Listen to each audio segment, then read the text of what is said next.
আজি আমাৰ কেবিনেটে অসমৰ বিভিন্ন বিভাগত কাম কৰি থকা 1231 জন আৰু অসম সচিবালয়ত কাম কৰি থকা 99 গৰাকী কেজুৱেল ফিক্স পে এমপ্লয়িজক বিভিন্ন ধৰণে সহায় কৰাৰ বাবে সিদ্ধান্ত গ্ৰহণ কৰিছে।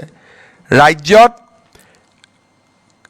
মিনিমাম যেটো 1231 গৰাকী মাষ্টাৰ ৰোল কেজুৱেল আৰু ফিক্স পে ৱৰ্কাৰ আছে, এতিয়াৰ পৰা আমি তেওঁলোকক মিনিমাম পে স্কেল প্ৰদান কৰিম। এই সিদ্ধান্তটো আজি কেবিনেটে গ্ৰহণ কৰে। আনহাতে আমাৰ অসম সচিবালয়ত কৰ্মৰত 99 গৰাকী ফিক্স পে ষ্টাফক আজি আমি তেওঁলোকৰ দৰমহা বৰ্তমান তেওঁলোকে 9000 পায়, আমি 9000ৰ পৰা 16400 টকালৈকে বৃদ্ধি কৰিছোঁ।